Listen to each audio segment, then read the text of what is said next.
ในช่วงเวลาต่อจากนี้ไปธรรมภาพก็ต้องขอถือโอกาสใช้เวลาในส่วนนี้เพื่อจะได้น้อมนำเอาพระสัทธรรมอันเป็นหลักธรรมคำสอนขององค์สมเด็จพระบรมศาสดาสัมมาสัมพุทธเจ้ามาปรารภให้ญาติโยมทั้งหลายให้ได้ยินได้ฟังเพื่อเสริมสร้างศรัทธาคือความเชื่อปาสาทะความเลื่อมใสพร้อมทั้งวิริยะความภาคเพียรให้เกิดขึ้นมีขึ้นในดวงจิตดวงใจของญาติโยมทั้งหลายจนกว่าจะสมควรแก่การเวลา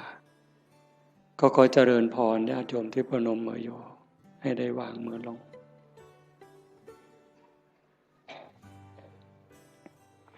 วางมือไว้บนตักนั่งเจริญสมาธิภาวนาควบคู่ไปกับการฟังธรรมคิดดูอีกทีมันก็น่าใจหายวันเวลามันผ่านไปเร็วที่น่าเสียใจน่าเสียดายก็คือมันไม่ได้ผ่านไปเปล่าผ่านแล้วผ่านเลยแล้วเอาความแก่ให้เราเอาความพลัดพรากให้เราพาความตายใกล้เราเข้ามาเราผู้เป็นสัตว์ที่ยังต้องเวียนว่ายตายเกิดไม่รู้จบไม่รู้สิ้นเราก็ยังเผลอเราก็ยังมัวประมาทเหมือนกับว่าเราจะไม่ตายหรือบางคนก็เชื่อว่าตายแต่คิดว่าตายแล้วคงจบหรือยังไงในขณะที่เราหัวเราะสนุกสนานรู้หรือไม่ว่าความตายก็ไม่ได้ปล่อยโอกาสความแก่ก็ไม่ได้ปล่อยให้เราผ่านไปขณะเรากินเราเล่นเราสนุกสนานความแก่ความเจ็บความตายเขาก็ทำหน้าที่ไล่หลังเรามาตลอดเวลาแม้แต่เราทำบุญให้ทานรักษาศีลฟังธรรมเจริญภาวนาความตายความแก่ความเจ็บเขาก็ทำหน้าที่ตามปกติทั้งคนดีคนชั่วคนบุญคนบาปมหาโจรหรือพระอริยเจ้าความแก่ความเจ็บความตายเขาก็ตามหลังมาทำหน้าที่โดยปกติไม่ได้สนใจว่าใครจะเป็นใครแต่ที่องค์สมเด็จพระบรมศาสดาสัมมาสัมพุทธเจ้าสรรเสริญยกย่องให้คุณให้ค่าก็ตรงที่บุคคลนั้นเป็นผู้ไม่ประมาทเราอาจจะมีความสนุกจริงได้กินได้เล่นได้ร้องได้รำได้สนุกสนานเราก็จะเข้าใจว่ามันเป็นความสุขแต่ลึกๆมันมีความรุ่มร้อนเผาลนอยู่ชีวิตชนิดนี้เนี่ยเป็นชีวิตที่ขาดทุนต่อให้มีเงินเป็นหมื่นล้านแสนล้านมีอำนาจล้นฟ้าล้นแผ่นดินมีคนนับถือทั้งโลกแต่ถ้าหากนึกถึงการกระทำของตนเองเมื่อไหร่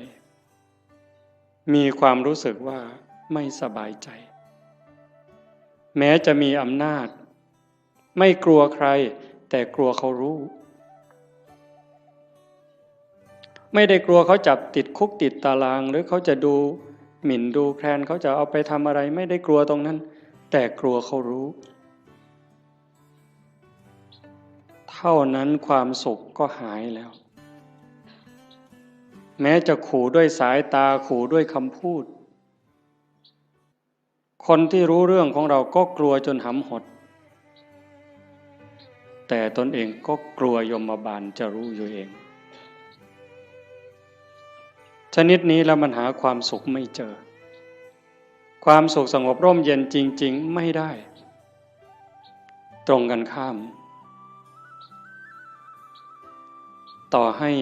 ยากจนข้นแค้นหูหนวกตาบอดขอทานเลี้ยงชีวิตหากพิจารณาดูแล้วคำพูดความคิดการกระทำของตัวเองนึกถึงทีไรแล้วชื่นใจอิ่มใจภูมิใจสบายใจยิ่งคนรู้คนก็จะมีความสุขตามจะมีความภาคภูมิใจด้วยนั่นแหละเป็นความสุขจริง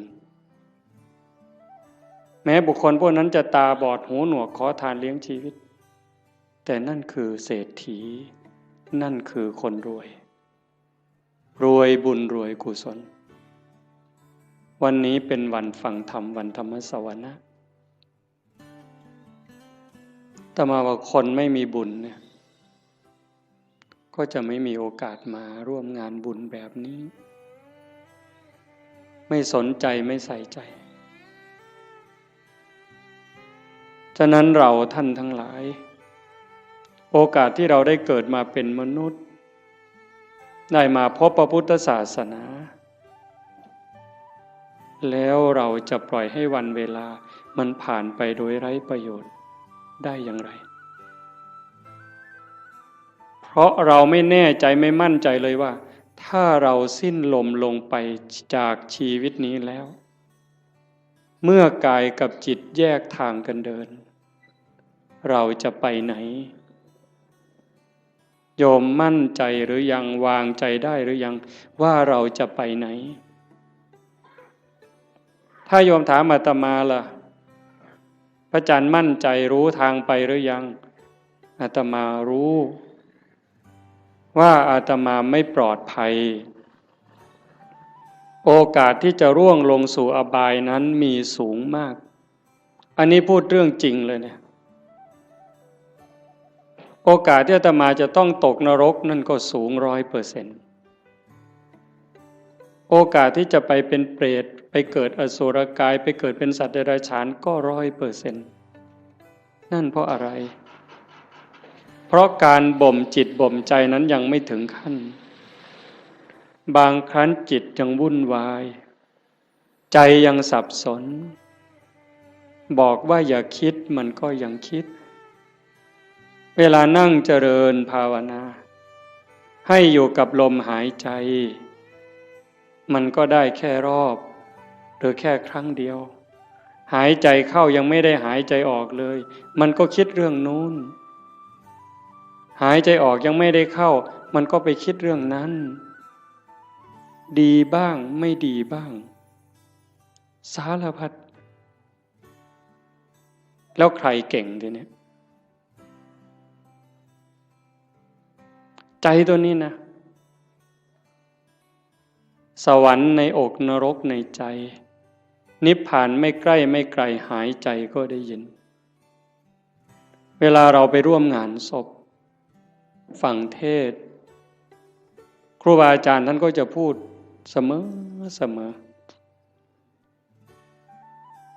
จิตเตสังกิริเถทุคติปาติกังขา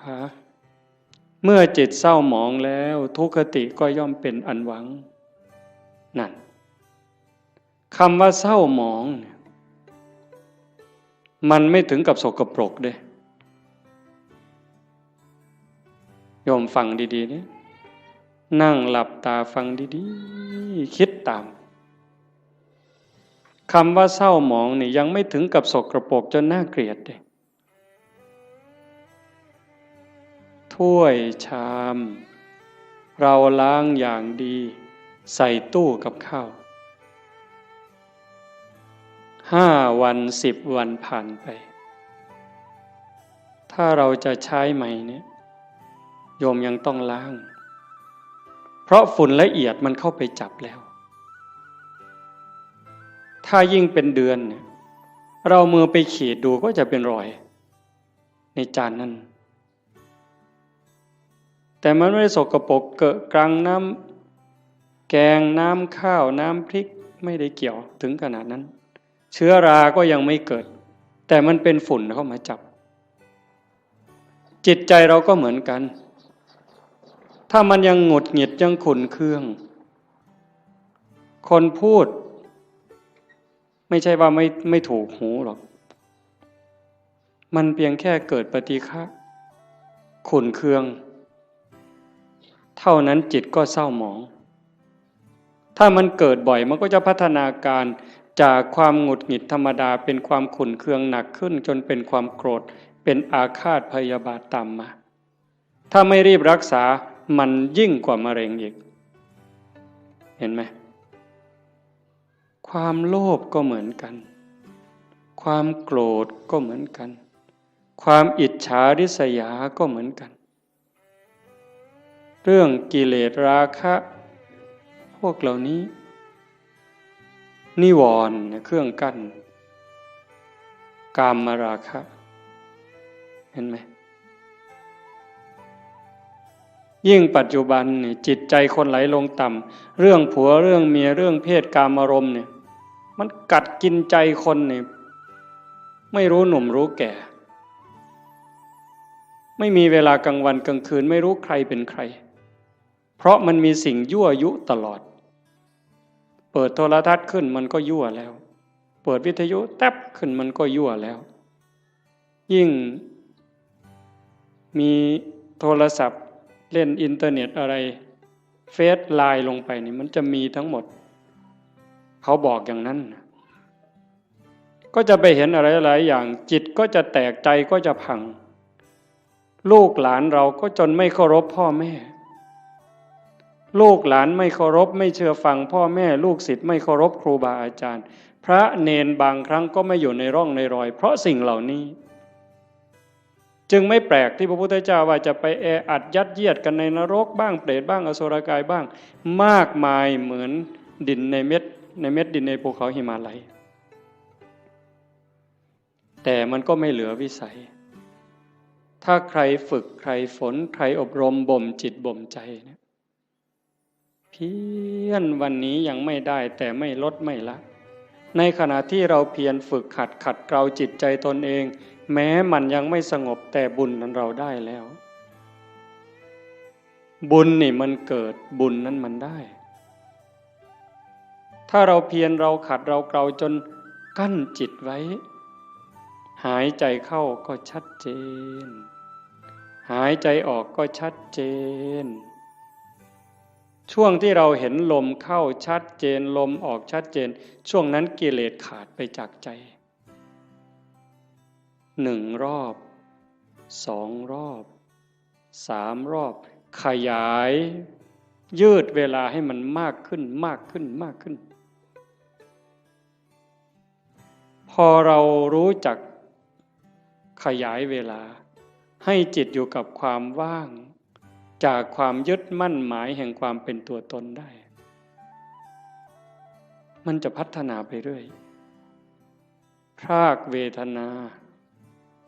เวลาตาเห็นหูได้ยินจมูกได้กลิ่นลิ้นได้รสกายสัมผัสใจนึกคิด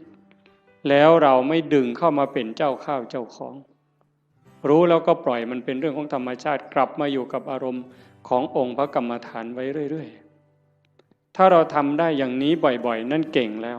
แกร่งแล้วถ้าเรารักษาจิตสภาพนี้ไว้ได้ในขณะเป็นอยู่ในขณะเจ็บป่วยหรือขณะใกล้ตายจิตเราก็จะไปอีกทางหนึ่งจิตเตอสังกิริเถสุขติปาติกังขาเมื่อจิตไม่เศร้าหมองแล้วสุขติก็ย่อมเป็นที่หวัง เรื่องนี้มันอาจจะฟังยากไม่สนุกฟังแบบหนึ่งมันไม่สนุกเลยแต่ถ้าคนรักตนเองล่ะถ้าคนที่รักตนเองสงสารตนเองห่วงใยตนเอง ห่วงใยจิตวิญญาณตนเองนี่ฟังเรื่องนี้นี่มันจะสนุกมากมันจะดูดไปเลยฟังแล้วสนุกอยากติดตามอยากทำความเข้าใจมันจะติดตาม แต่ติดตามเฉยๆมันก็จะไม่รู้ถ้าเราฝึกด้วยอย่างตอนนี้เนี่ยเอาคนที่พอสู้ได้เด้ยืดตัวตรงๆหายใจเข้ายาวๆลึกๆทำใจสบายๆปล่อยลมยาวๆสบายๆไม่กดไม่เกร็งพยายามตามเข้าตามออก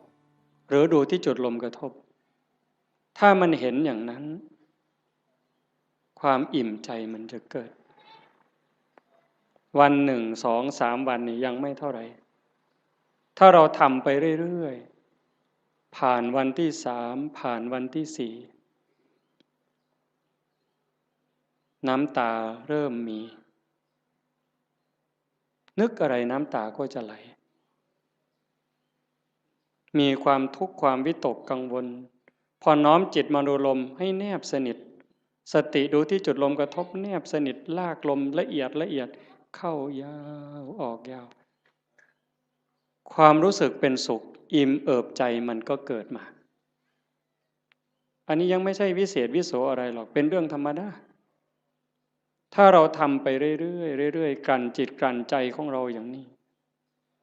บุญนั่นมันมากกว่าทอดกฐินเป็น800 ล้านไม่ต้องลงทุนลงแรงเลยนะบุญนี่มันต้องใช้ทุนใช้เงินใช้ทองอยู่ในบางเรื่องทานเนี่ยแต่ว่าการยกจิตยกใจเนี่ยมันไม่ได้ใช้อาศัยบ้างนิดหน่อยการให้ทานเป็นเพียงแค่เครื่องประดับจิตประดับใจให้จิตใจได้อิ่มเอิบได้เป็นเครื่องหมายแต่ถ้าเราทานตัวนี้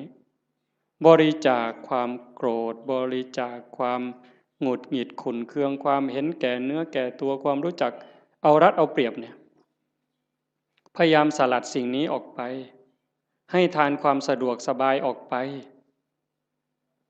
ฝึกฝนอบรมตนพอเราทำอย่างนี้บ่อยๆมันจะได้ติดในองค์อาตมารับประกันเลยนะรับประกันแม้เราจะทุกข์จะยากจะเหน็ดจะเหนื่อยปวดหลังปวดเอวปวดแข้งปวดขาก็เถอะเมื่อเราเพียรทำเข้ามันจะรู้สึกชอบรู้สึกยินดีรู้สึกพอใจแม้บางครั้งที่เราเผลอพอมันทำจนชินบ้างแล้วเวลาเราเผลอมันลักมาอยู่กับลมหายใจความรู้สึกตัวสติสัมปชัญญะลักมาอยู่กับลมหายใจเหมือนกับตอนแรกๆเราฝึก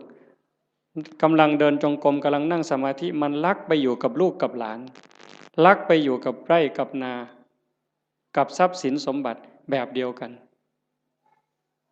จิตมันกำลังจะไหลมาทางดีนี่นะเป็นสิ่งที่เราจะได้พึ่งพาอาศัยญาติโยมฟังอีกครั้งสิ่งที่เรากำลังมาทำไม่ว่าจะเป็นการให้ทานก็ตามการรักษาศีลนี่ก็ตามการฟังธรรมเจริญภาวนานี่ก็ตามสิ่งนี้จะเป็นสิ่งที่เราได้พึ่งพาอาศัยชาตินี้ก็ตาม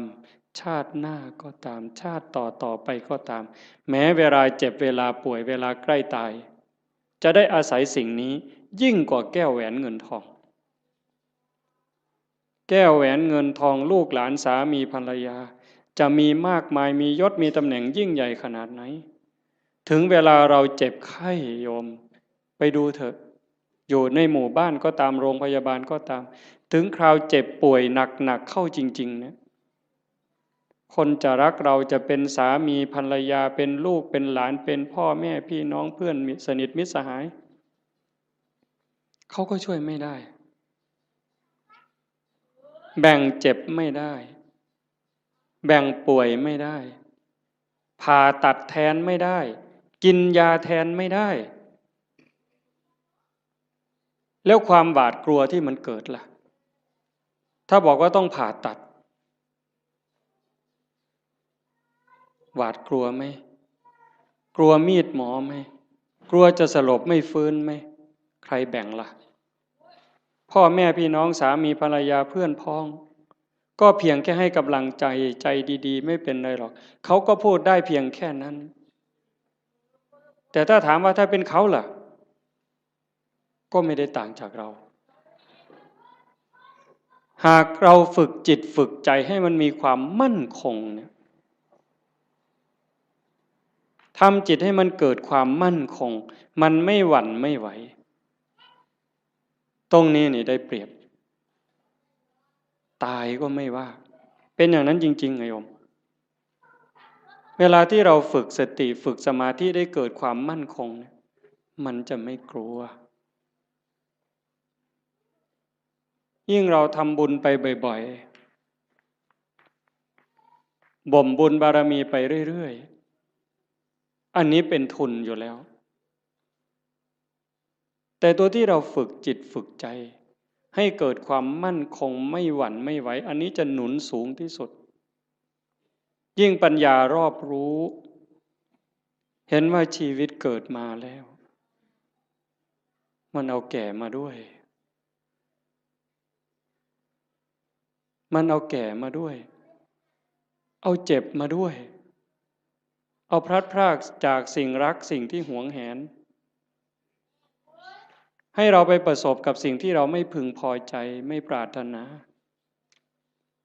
เอาความผิดหวังในเมื่อเราตั้งใจอยากจะได้อย่างนั้นอยากจะมีอย่างนี้แต่ก็ผิดหวังอยู่เรื่อยพอตั้งใจปั๊บหวังปั๊บก็ผิดหวังเลยโยมก็เจอมาทุกคนเกิดเป็นธรรมดาแก่เป็นธรรมดาเจ็บเป็นธรรมดาสุดท้ายก็จะตายเป็นธรรมดาทำไมล่ะถึงต้องตายเพราะตายมันมาพร้อมกับเกิดในเมื่อมันเป็นอย่างนี้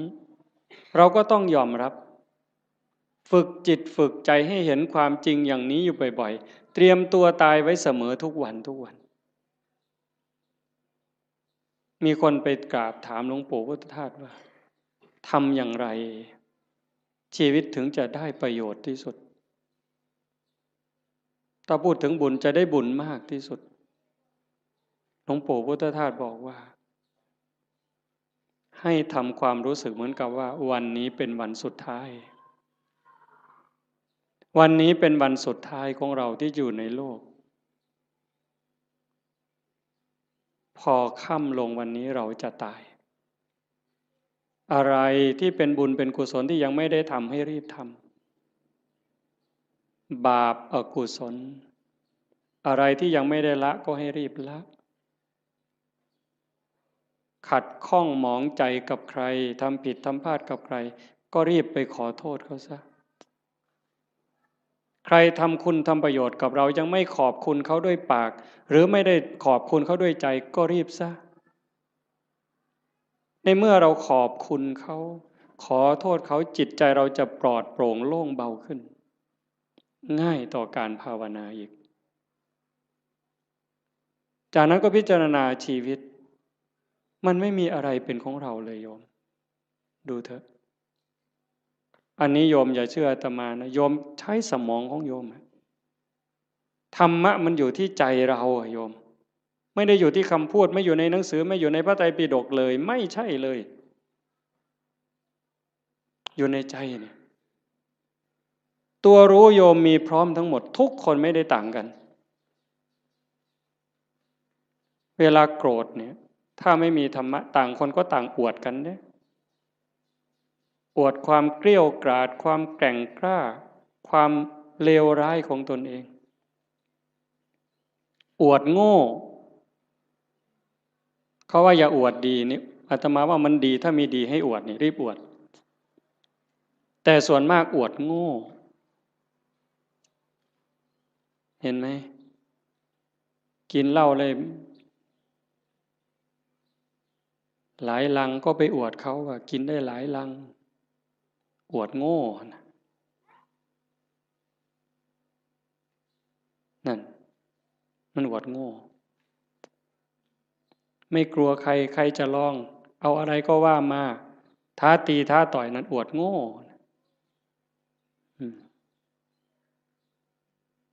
แล้วทำไมว่านั่งสมาธิได้3 วัน ไม่ขยับเลยมาแข่งกันไหมเนี่ยทำไมไม่มีใครคุยตัวนี้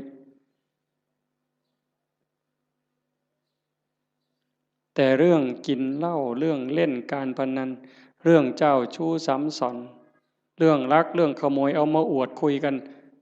โอ้สิ่งที่เอามาอวดมาอ้างกันนั้นถามว่าเป็นบุญไหมไม่มีเลยเป็นประโยชน์ไหมไม่มีเลยแต่เรื่องนั้นทำจริงเด้ทุ่มเทตลอดชีวิตเด้นั่งเล่นไพ่ทั้งคืนนี่ไม่เยี่ยวเลยหุ่นมันเก่งแห้งเลยบ่ปวดเงี้ยวเลยแต่นั่งสมาธิหาหน้าที่เนี่ยข่อยทิกแล้วทิกอีกแล้วข่อยจะไปแล้วเนี่ยมึงที่หลังมันโงนปานนั้นเพิ่นว่าเพิ่นเก่งเนี่ยกันบ่ถูกใจมากอย่าจับกูขามันเพิ่นเด้เบิ่นอยู่ดาวบัดเขาโยใส่ถอยหลังจากรถบัดนี้มันบ่จริงหรอก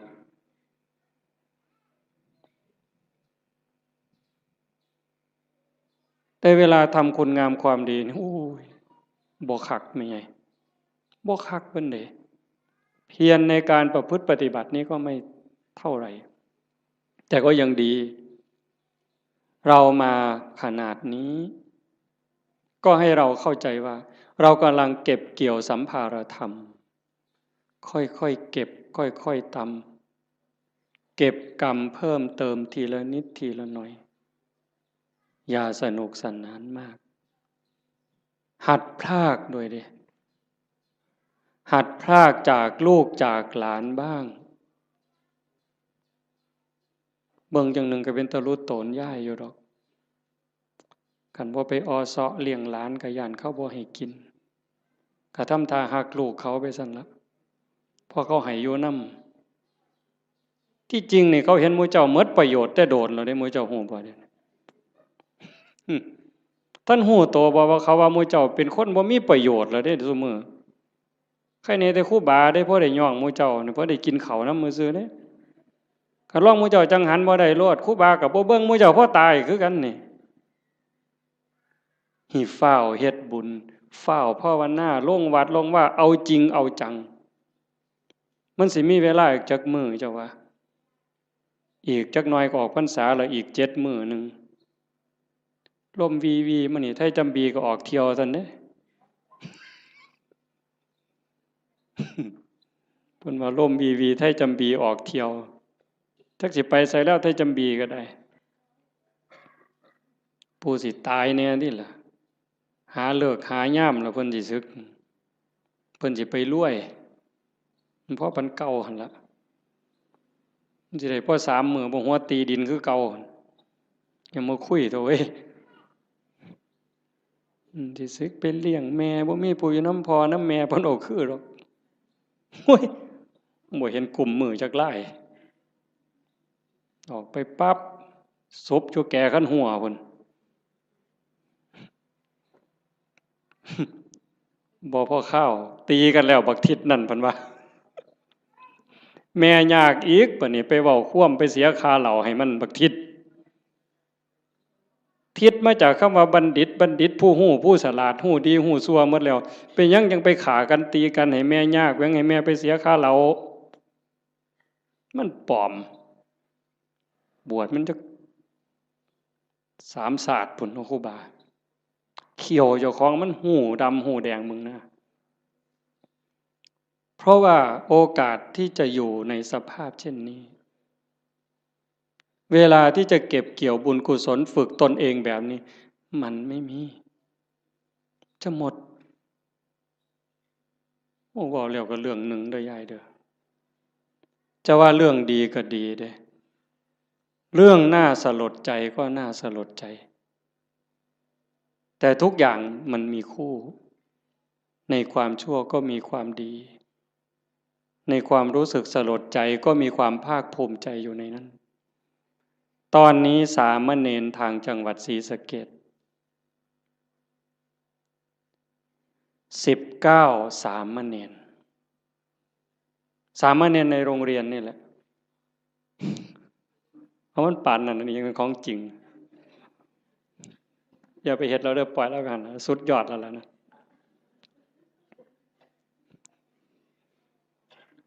สามเณร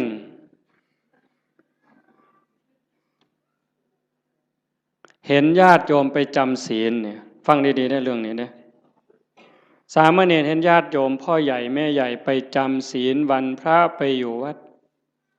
โยมตั้งใจไปปฏิบัตินิมนต์พระพาเดินจงกรมพระกับผ้ายางจงกรมบ่ได้บูจักดอกเฮ็ดเอาโลดพาทำวัดในขน่อยว่าไปโลดมื้อเจ้านั่นว่าไปโลดบ่แม่นแถวร้อยเอ็ดได้บ่เพิ่นศรีสะเกษดอกมาหัวเฮ็ดหยังเดี๋ยวนี้ครูบาว่าเฮ็ดเอาโลดทำยังไงหลายปีผ่านมา3 ปี5 ปีสามเณรน้อยๆนี่มีใจสามเณรน้อยนี่มีใจขออนุญาตไปปฏิบัติธรรมแบบหนักๆเลยตื่นตี 2นอน4 ทุ่มไม่พูดไม่จา19สามเณรเนี่ยไปเพื่อฝึกเดินจงกรมฝึกนั่งสมาธิเพื่อจะมาพาคุณยายทั้งหลายที่ไปจำศีลในแต่ละวัดเนี่ยสามเณรตั้งแก๊งสามเณรเพื่อจะไปสอนญาติโยมปฏิบัติธรรมเนี่ยตรงที่สลดใจก็คือพระสงฆ์องค์ข้าเจ้าไม่ทำหน้าที่ตรงนี้ตรงที่น่าภูมิใจก็คือลูกเนนนี่ตัวเล็กๆ14 ปี15 ปีรักบ้านรักเมืองรักพระพุทธศาสนานึกถึงบุญคุณข้าวน้ำของญาติโยมที่ใส่บาตรให้ปัจจัยไปเรียนหนังสือ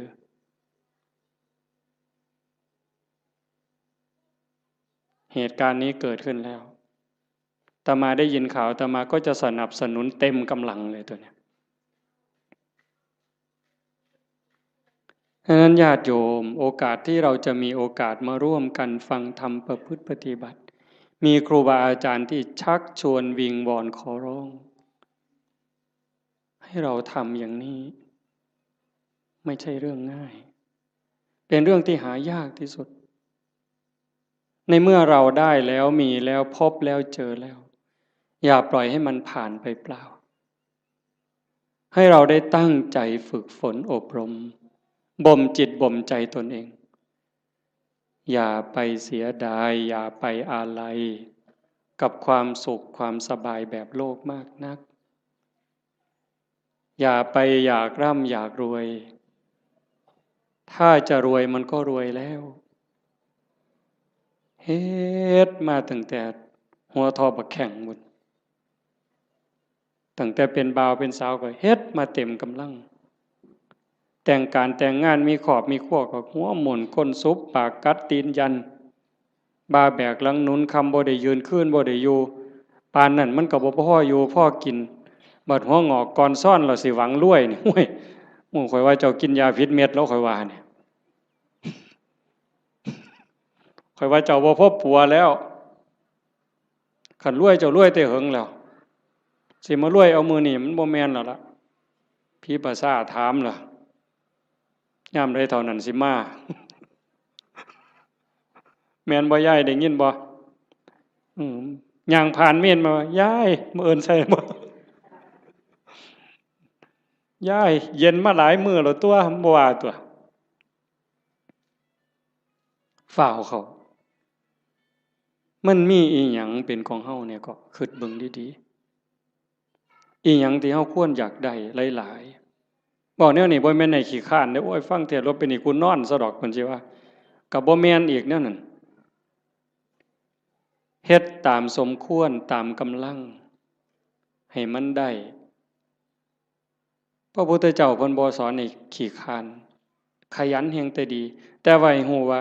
สิ่งเหล่านี้เนี่ยเป็นสมบัติของโลกบ่โดนเฮาก็จากมันคันเฮาบ่จากมันมันก็สิจากเฮาเทิงตอนเป็นแล้วก็ตอนตายลางเทื่อเฮาเป็นอยู่นี่โจรมาลักไปซ้ ลังเทื่อมันลักเอาโดยมันบ่บอกเฮาลังเทื่อมันมาญาติเอาซื่อๆดีบ่ดีเฮาเจ็บย้อนทรัพย์เจ้าของเขายืมแล้วบ่คืนอันนี้ก็มีอยู่เห็นบ่อันนั้นของภายนอกแม้แต่ของภายในที่เฮามีโยมว่ามีหยังเหรอโยมสำบายแน่เอาถามโยมเด้นี่แม่ใหญ่หมู่เจ้าเฒ่าแล้ว70ก็มีแล้วหมู่เจ้าสำบายย้อนมีอีหยังแหน่ลองเว้าให้ฟังเบิ่งมีลูกยากนำลูกบ่คิดเบิ่งดีๆบ่มีลูกนี่ย้อนสำบายนำลูกกับยากนำลูกอีหยังหลายกว่ากันตอบแบบถูกต้องเด้เจ้าอย่าหาวเด้อย่ามาเว้าเอาใจอาตมาเด้เอาใจเจ้าของมีหลานระวังภูมิใจดีใจกับหลานกับยากน้ำหลานนี่อันใดหลายกว่ากันมีมีหน้าดีใจน้ำหน้าภูมิใจสำบายย้อนมีหน้ากับยากน้ำมีหน้าอีหยังหลายกว่ากันเอาเว้าเนี่ยเฮาอยากได้นี่มีรถแล้วนี่ยากน้ำรถกับสำบายน้ำรถนี่อันใดหลายกว่ากันจักหน่อยมันก็ว่าน้ำมันหมดน้ำมันเชื้อเพลิงหมดน้ำมันเครื่องหมดยางเหี่ยนเบรกบ่ดีไฟบ่ออกแต่บ่ดังตำรวจจับเอาที่ไรเจ้าบ่ต้องบอกไปส้นไปขวมนี่อันนั้นของทั้งนอกสร้างมันตัวนั้นรถเพ่บ่ซ่อมจูดไฟถิ่มก็บ่เดือดร้อนดอกเว้าพื้นเจ้านี่บัดเจ้ามีตานี่เจ้ายากน้ำตาบ่เอา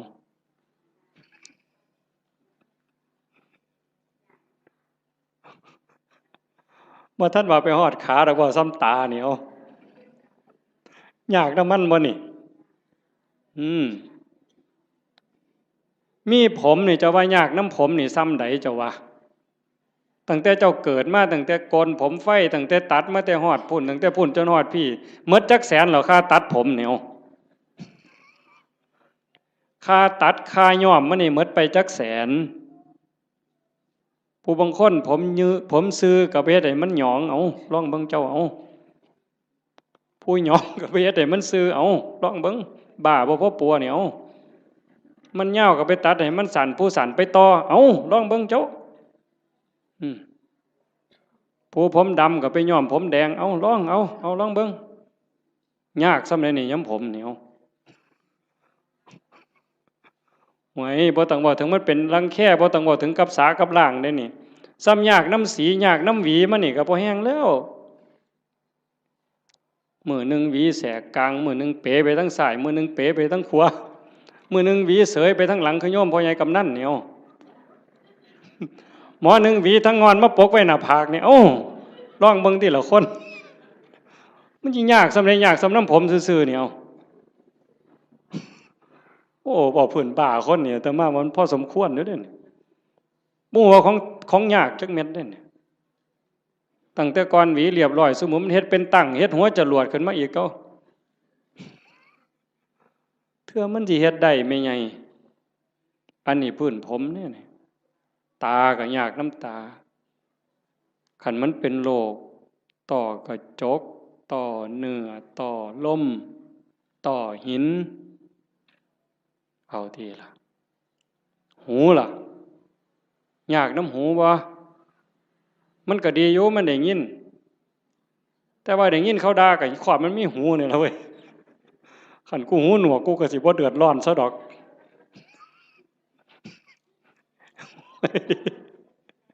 มึงที่ละว่ามันดีบนไหนล่ะพุทธเจ้าว่าบ่เนี่ยพระพุทธเจ้าเพิ่นสอนกรรมฐานนี่หลวงพ่อเจ้าคณะอำเภอหลวงพ่อเจ้าคณะตำบลเป็นอุปชฌาย์พร้อมบวชเนียนก็ตามเลยเพิ่นเฮียนกรรมฐานเกษาผมทั้งหลายโลมาขนทั้งหลายหน้าขาเล็บทั้งหลายตะโจอีหยังทันตาฟันตะโจหนังผมขนเล็บฟันหนัง ตั้งแต่ขนตาซื่อๆนี่ไม่ไงยากบ่ขนตาเจ้าวะมันก็บ่ได้ยากนะมันปานใดล่ะมันอยู่ซื่อๆบัดมันโลนเข้ามาแท่งเข้าทั้งในนี่เจ้าโอ้ยกูมาคือละงนหวยคักแต่น้อบัดนี้เนาะขนตาซื่อๆนี่ได้นี่บ่พอล้มพอตายแต่มันหันหนหวยเนาะแขวบาดนี้เอาผมขนเล็บเอาเล็บก่อนตัดมาหลายปานใดนี่เล็บหมดมีดจักดวงขูดไปเท่าใดอันนี้ง่ายๆได้แบบครูบาตัดทิ่มแล้วกันแล้วแต่คันของไม่ออกได้บัดนี้ซุมื้อนี้ย้อมสีซื่อๆก็บ่พอจักเอาหยังมาแต้มอีกบัดนี้โอ้ยแต่งเล็บเทื่อนึงนี่ซื้อปุ๋ยได้3กระสอบแม่ใหญ่บ้าบ่จะว่าหั่น จักเล็บมือเล็บตีนเนี่ยอันนี้กรรมฐานในพระพุทธเจ้าให้เฮียนเด้เล็บตีนผู้บางคนก็ตัดเองบ่ได้ไปให้เขาตัดให้อันไข้อยู่ค่ะมันบ่เจ็บบ่ปวดสมัยนี้บ่มีผู้ใดเป็นเล็บตีนสักปานใดติเนาะจักสิว่าปวดจักสิว่าคันจักสิว่าเจ็บเหม็นก็เหม็นเว้ยแต่ว่ากีมแล้วเพิ่นบ่ถิ่มเด้อล่ะเป็นอยู่บ่ทั้ง101นี่กีมเล็บตีนเน่ามาดมนึงโอ้ยข่อยว่าพ่อไปถิ่มหมดทุกคนนั่นล่ะเว้ยบ้าใหญ่อยู่เด้นี่คันว่าเจ้าของดีหมดได้ไผก็ได้บัดเบิ่งจังซี่ล่ะมันบ้าคือดีเจ้าทบทวนเจ้าของให้มันคักๆโลดแขวบัดนี้เบิ่งเด็กน้อยซุมื้อมันเอาหยังสัดแขวมันน่ะจักสีหยังตัวสีหยังแปลงแล้วก็บ่พอต้องมีแนวมาม่วนปากอีกเขาก็หนูทางมาโฆษณาล่อเฮาเด้เห็นแนวม่วนปากกันเนี่ยถ้ามาบ่หารใส่เว้ยโยมเอามาถวายยามใดอาตมาก็มีแต่ขี้เดียดไว้จักคิดแนวใดอาตมาบ่เข้าใจเจ้าของคือกันล่อให้ผู้อื่นเสยเอาไปแนวว่าซั่นปานเฮาสิโซกปรกปานนั้นเนาะสีแขวเราก็สิแล้วตัวเว้ยม่วนปากเราก็สิแล้วตัวยังสิมาม่วนปากอีหยังลิตเตอรีนอีกทุกซอกทุกมุมอยู่กูบ่ใส่น้ำสูกูบ่ปวงปานนั้นดอกเว้ยบัดมันแขวปวดขึ้นมาเด้บัดปวดมาเจ็บมาบัดได้ยิ้มใส่กันตอนเป็นบ่าวเป็นสาวเพิ่นก็ว่าเพิ่นคักพุ่นล่ะมีความสุขอยู่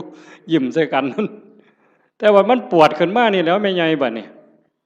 ไว้โยมสมมุติว่าอาตมามีมนต์พิเศษคาถาดีๆนี่เสกให้โยมรวยผู้ละ100 ล้านหมดซุคนนี่เอาบ่ยาย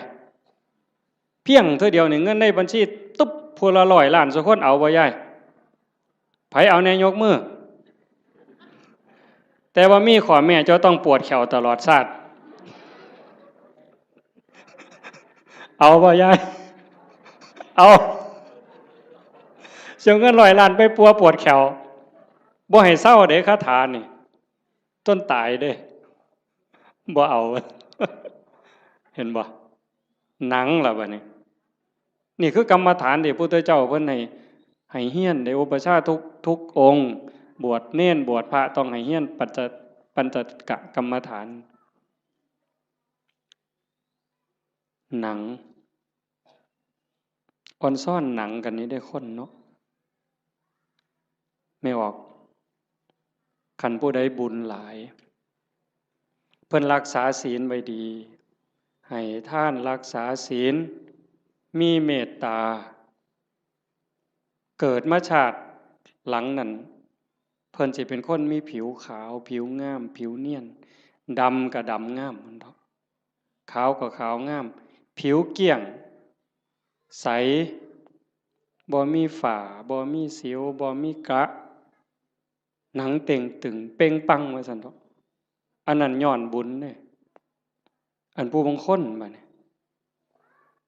ขาวก็ขาวอยู่ดำก็ดำอยู่แต่ว่าเป็นด่างๆจังซี่ก็มีย้อนบาปด้วยนั่นย้อนบาปบ่มีศีลแน่ขี้โกรธขี้เครียดแน่อาฆาตจองเวรแน่สารพัดนั่นล่ะบาปบ่น้ำบาป มันนี่ก็มาหลงกันอยู่บนนี้จริงๆนั่นมันก็มีแค่หนังบางๆเพิ่นว่าหนังของเราผู้หนึ่งหนังกำพร้าที่บอกว่าสวยผิวเนียนขาวอมชมพูเนี่ยกับผิวดำผิวด่างขี้กากขี้เกลื่อนทั้งหมดเนี่ยแต่ละคนนี่ลอกออกมาปั้นเขากลมๆนี่ทอกับบักท่านหน่วยเดียวซ้ำนี่นึงนี่ห่อไว้ซ้ำนี่ล่ะมองเฮาหลงกันว่างามบ่งามก็ซ้ำนี่ล่ะแต่คันขูดหนังกำพร้านั่นออกมาปึ๊บมันสิคือกันหมดพอแต่ไต่หนังกำพร้าลงไปปั๊บก็สิมีน้ำเลือดน้ำเหลืองน้ำหนองแดงใจว้ายอยู่จังซั่นตับไตใส่พุ่งก็ยากน้ำมันเมิดอันนี้เว้าถึงมีอันไหนยากน้ำอันนั้นเด้ท่านฝ่าหลวงประเด็นเด้มีผมก็ยากน้ำผมมีขนก็ยากน้ำขนมีตาก็ยากน้ำตามีหูก็ยากน้ำหูแขวก็ยากน้ำแขวแปลงฟันตั้งแต่เกิดมาจนหอดมื้อนี้เป็นตาอิ่มเป็นตาเบื่อบ่เจ้าว่าอาบน้ำล้างหนังนี่ก็ตั้งแต่ไตมาล่ะก็ยังบ่ทันแล้วอยู่เด้จนก็เอาน้ำร้อนล้างเทื่อสุดท้ายมันยังจบบ่ได้ล้างเองดอกตอนนั้นก็ล้างให้จังสิเศร้ามีตับก็ยากน้ำตับยากบ่อันเฮาบ่ทันว่าเป็นโรคตับนี่เฮาบ่งึดน้ำมันปานใดเด้แต่คันเขาว่าเป็นโรคปั๊บยากล่ะมีไตยากน้ำไตมีปอดยากน้ำปอดมีอันใดยากน้ำอันนั้นสุดท้ายก็ย้อนมีชีวิตก็จังได้ยากพระพุทธศาสนาเพิ่นสอนบ่ให้เกิดคันบ่เกิดซะอย่างเดียวจบปัญหาที่เฮาต้องมาทุกข์มายากมาลำบากลำบนมาเกิดมาแก่มาเจ็บมาตายนี่ย้อนมันมีเกิดเฮ็ดจังไดจังสิบ่ได้เกิดเฮ็ดตามคำสอนพระพุทธเจ้าก็เริ่มต้นจากการละบาปซะก่อนละบาปบ่ทำบาปด้วยกายวาจาใจแล้วก็ทำบุญกุศลให้หลายๆทำบุญด้วยกายด้วยวาจาด้วยใจให้ทานรักษาศีล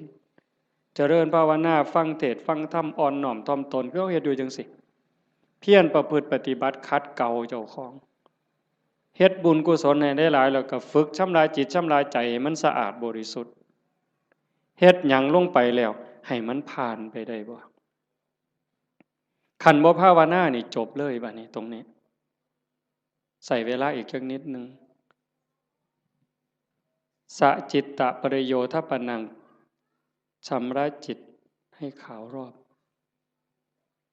จากการละบาป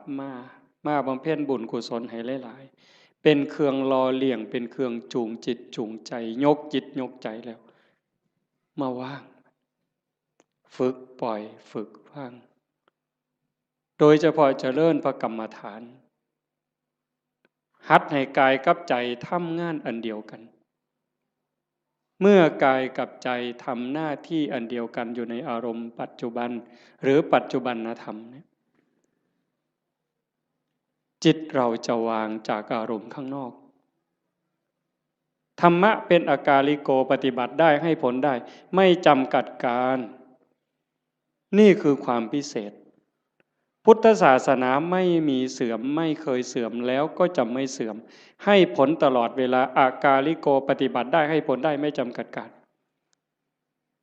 สันทิฏฐิโกเป็นสิ่งที่ผู้ศึกษาและปฏิบัติจะพึงเห็นได้ด้วยตนเองผู้ศึกษาและปฏิบัติจะพึงเห็นได้ด้วยตนเองสันทิฏฐิโกเป็นสิ่งที่ผู้ศึกษาปฏิบัติพึงเห็นได้ตนเองอากาลิโกปฏิบัติได้ให้ผลได้ไม่จำกัดการเอหิปัสสิโกเป็นสิ่งที่เรียกให้มาดูท้าพิสูจน์เรียกมาดูโยมก็ลองทำตอนนี้เมื่อเราหายใจเข้ายาวสบายลองดูนี่หรือจะยุบหนอพองหนอพุทโธสัมมาอรหังอะไรก็ตามคือกันเหมิดอย่าไปเถียงกันเด้อีหยังผิดอีหยังถูกอันนั้นท่านเว้าฮอดผิดฮอดถูกดอกเบื้องต้นเนี่ยมันจะคือกันหมดคือกันแต่มันสิส่งไปฮอดไสมันมีสันมีเหย้ากลัวกันอยู่ไปได้กลัวกันอยู่แต่ว่าเบื้องต้นเนี่ยมันจะคือกันหมด พียงแค่เป็นอุบายเฮ็ดให้จิตสงบให้ใจสงบมันสิคือกันพุทโธก็ตามยุบหนอพองหนอก็ตามสัมมาอรหังก็ตามหรือบ่ว่าหยังก็ตามเบิ่งแต่ลมหายใจซื่อๆอาตมาบ่ว่าหยังดอกมันขี้คร้านคันใส่ก็ใส่เสริมจักนิดนึง5 นาที10 นาทีพอได้เรื่องแล้วก็ปล่อยส่วนมากก็เบิ่งลมหายใจเข้าลมหายใจออกลองเบิ่งตอนนี้หายใจเข้ายาวสบายสบายไม่กดไม่เกร็งออกยาวสบายสบายไม่กดไม่เกร็งหายใจเข้าก็รู้หายใจออกก็รู้ลมสั้นก็รู้ลมยาวก็รู้ลมหยาบก็รู้ลมละเอียดก็รู้เฮ็ดอยู่ซ้ำนี้ล่ะเมื่อเฮาเฮ็ดไปเรื่อยๆเรื่อยๆพอใจเฮ็ดยินดีเฮ็ดสงบหรือบ่สงบบ่เกี่ยวหวังอย่างเดียวว่าเราทำเพื่อบูชาพระพุทธเจ้าถวายเป็นพุทธบูชาคิดเอาซ้ำนั้นบ่ต้องหวังดอกว่าสิไปเห็นเลขเห็นหวยเทวบุตรเทวดานรกสวรรค์สิให้ดีกว่าไผก็บ่ว่าบ่อยากให้ไผย่องซ้ำบ่งึดแต่เฮาจะเฮ็ดเพื่อถวายเป็นพุทธบูชาแต่อย่าลืมว่าทุกครั้งที่เรามีสติในปัจจุบันธรรมหายใจเข้ารู้หายใจออกรู้นั่นเป็นการพรากจิตจากอดีตพรากจิตจากอนาคตถ้าอยู่กับปัจจุบันได้นั่นคือชำระจิตอยู่ตลอดถ้าเราย้อนไปสู่อดีตปั๊บความทุกข์จะเกิดทันทีอย่าเชื่อเด้ผู้ศึกษาและปฏิบัติจะพึงเห็นได้ด้วยตนเองเด้เมื่อจิตย้อนไปสู่อดีตจะเป็นต้นเหตุทันทีจิตที่ส่งออกนอกเนี่ยเป็นสมุทัยผลที่เกิดจากจะส่งจิตออกนอกเนี่ยจะเป็นทุกข์ย้อนไปอดีตปั๊บคือเห็นตอนเป็นบ่าวเป็นสาวมือเจ้าไปเลี้ยงงัวไปจีบกันเป็นยังไงคือหอดความเก่าความหลังจิตหล่องลอยไปแล้วลังเธอก็ดีใจก็ย้อนความหลงนั่นแหละทุกข์ได้ฮะเห็นเขาบอกให้เสียใจเห็นเขานอกใจคือคนนั้นด่าคนนี้ว่าเฮาคนนั้นเอาเปรียบเฮาทุกข์อีกโกรธอาฆาตเป็นทุกข์เห็นบ่ขันบ่ย้อนไปอดีตเตลิดไปสู่อนาคตมื้ออื่นสิเป็นจังใดสิกินหยังอยู่หยังลูกสิเป็นจังใดหลานสิเป็นจังใดทุกข์อีกล่ะวาดวิมานในอากาศหวังกระทุกข์แต่ขันอยู่กับปัจจุบันปั๊บย้อนกลับมาอยู่ในลมหายใจหรืออยู่ที่พุทโธหรือสัมมาอรหังยุบหนอพองหนอปั๊บจิตพรากจากอดีตพรากจากอนาคตมาอยู่กับปัจจุบันจิตจะมีความสงบขึ้นมาถ้าเขาทำให้มันต่อจาก1 รอบหายใจเข้ายาวรู้ออกรู้1 รอบเข้ายาวออกยาว2 รอบขันติดต่อกัน1 รอบ2 รอบ3 รอบ4 รอบเก่งเด้บ่เฮ็ดได้ง่ายปานใดเด้ลองเบิ่งนี่เอายืดตัวตรงๆสบายๆแขนขาบ่ต้องเกร็งหายใจเข้ายาวออกยาวให้มันเห็น1 รอบถือว่าเก่งแล้วเห็นลมเข้ายาวๆออกยาวๆแบบจิตบ่แป๊บๆบ่ไปทั้งหน้าบ่มาทั้งหลังแต่อยู่กับหม่องจุดลมกระทบหรือสิตามลมไปก็ตามเห็นจังสั่นชัดเจนปั๊บนี่แม่ใหญ่ได้บุญหลายกว่าทอดกฐินเด้อเห็นลมเข้าลมออกรอบเดียวนี่ล่ะหายใจเข้าปั๊บสุดปุ๊บมันหยุด นิดนึงมันออกมายาวปึ๊บหยุดปุ๊บซ้ำนี่ได้หลายกว่าทอดกฐิน1 กองขันมันได้2 รอบล่ะหลายกว่ากฐิน3 กองขันมันได้3 รอบหลายกว่ากฐิน5 กองเฮ็ดไปเรื่อยๆเรื่อยๆความมั่นคงความหนักแน่นความมีเหตุมีผลมันจะเกิดขึ้นมาเลยอาตมาเห็นแนวนั้นเด้ความมั่นคงความบ่ย้านบ่หวั่นบ่เกรงคันมันถูกแล้วก็ถูกหลดตรงนี้มันจะเป็นสมบัติซอยเฮาย่ามเจ็บย่ามไข้ย่ามผิดหวังย่ามสมหวังมันก็จะไหลไปเรื่อยจากการได้ความสงบความร่มเย็นบางสีบ่หาแต่หลายดอกบ่ทันเก่งอีหยังดอกทำนั้นแต่มันจะพัฒนาไปมันจะลุ่มลึกไปโดยลำดับลาดเอียงไปโดยลำดับไม่โกรกชันเหมือนภูเขาขาดพระพุทธเจ้าพูดว่าซั่นเด้ธรรมะของพระองค์นั้นลุ่มลึกไปโดยลำดับลาดเอียงไปโดยลำดับไม่โกรกชันเหมือนภูเขาขาดมันจะคอยเพิ่มคอยเติมคอยเพิ่มคอยเติมความหนักแน่นความร่มเย็นหลายขึ้นความสุขหลายขึ้นนะยายพระพุทธเจ้าเพิ่นบอกว่านัตถิสันติปรังสุขขังความสุขอื่นยิ่งกว่าความสงบไม่มีบ่มีบนเถียงเด้ความสุขอื่นยิ่งกว่าความสงบบ่มีอันนี้เพียงแค่เฮาสงบกายสงบภายนอกการเฮาอยู่บ้านเสียงโทรทัศน์เสียงหมาเสียงแมวเสียงลูกเสียงหลานเสียงวิทยุเสียงมอเตอร์ไซค์เสียงเด็กน้อยตีกันขากันหายแอวหนหูหนหวยจักหยังตัวหยังเป็นจังไดบัดเฮามาอยู่วัดปุ๊บงัวก็บ่ยากหน้าก็บ่ยากหลานก็บ่ยากลูกก็บ่ยากอยู่แต่เจ้าของเป็นจังไดซ้ำนี่สำบายขึ้นอันนี้ทั้งนอกเด้ถ้าใจเฮาที่มันเคยวุ่นวายเดี๋ยวก็ไปฮักเดี๋ยวก็ไปสั่งเดี๋ยวก็อิจฉาเดี๋ยวก็น้อยใจเดี๋ยวก็ดูหมิ่นดูแค้นผู้อื่นรักโกรธเกลียดกลัวทั้งรักทั้งโกรธทั้งเกลียดทั้งกลัวทั้งย้านมันรบกวนจิตอยู่ตลอดขึ้นลงแต่คันเฮาอยู่กับลมหายใจคือพุทโธปึ๊บหายใจเข้ารู้หายใจออกรู้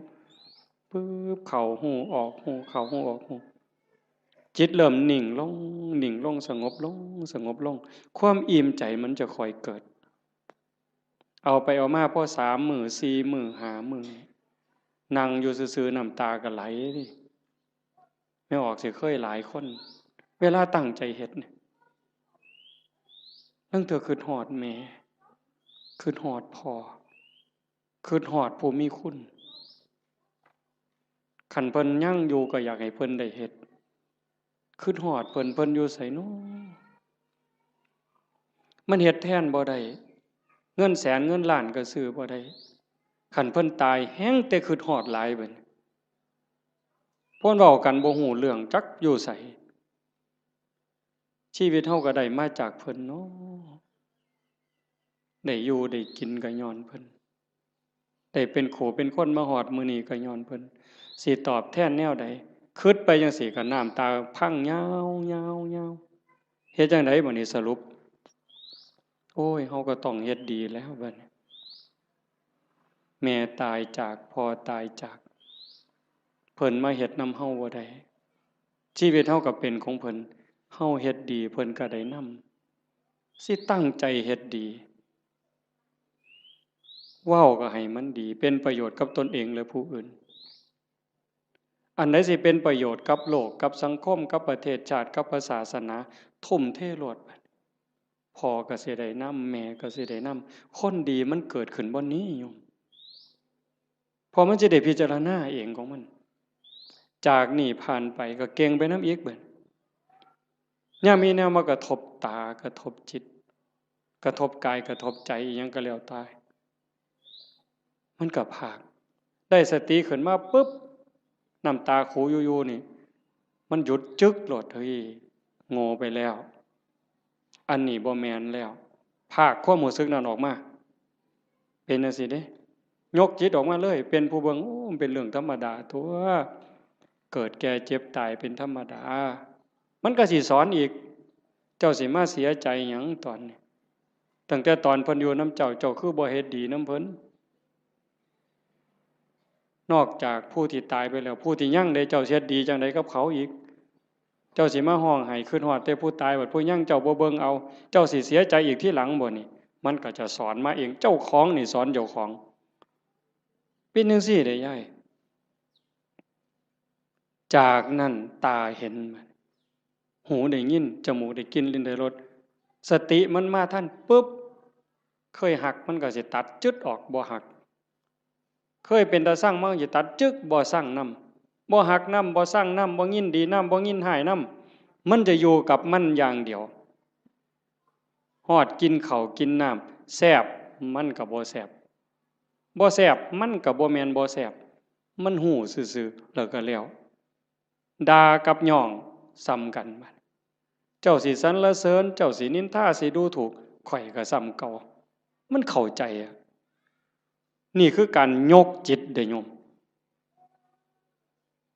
บ่แม่นเฮาสิมาเอาบุญซื่อๆเด้ครูบาคือกันเด้บวชเอาบุญน่ะมันเป็นเรื่องเด็กน้อยนี่ไงเว้าหมู่เจ้านำนะซะบัดนี้อันพากันมาวัดมาว่ามาฟังเทศน์ฟังธรรมขี่รถไปฟังเทศน์บ้านนั้นบ้านนี้ไปเพี้ยนบ้านนั้นบ้านนี้ไปทำวัดเช้าวัดเย็นน้ำวัดน้ำครูบาอาจารย์ไปเอาบุญน่ะเด็กน้อยเศร้าเล่นเฮือนน้อยได้บ่เดี๋ยวนี้ฮะเรื่องเอาบุญนั้นเป็นเรื่องเด็กน้อยซะแล้วแต่ก็จำเป็นเด้เด็กน้อยมันต้องเอาขนมอ้อยเด้เอาไข่เค็มอ้อยเด้เอาบักขามอ้อยก็เอาเด้แต่ว่าเฮาก็ต้องใหญ่ขึ้นมานำจากการไปวัดไปว่าเพื่อเอาบุญให้เป็นการศึกษาเรียนรู้ธรรม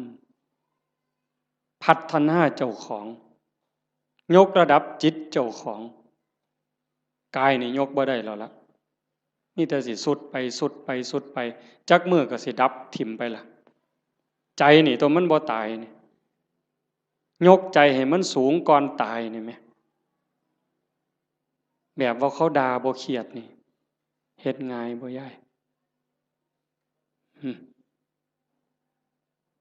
เขารักของบ่เสียดายนี่เฮ็ดง่ายบ่ยากเด้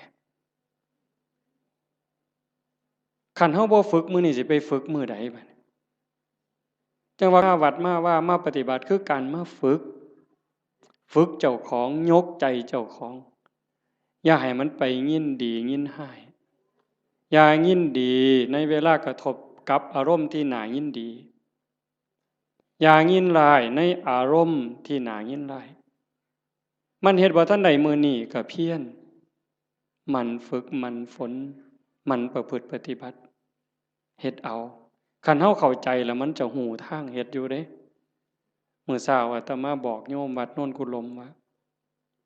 จากมื้อนี้ไปนี่ให้หาข้อบกพร่องเจ้าของทุกคน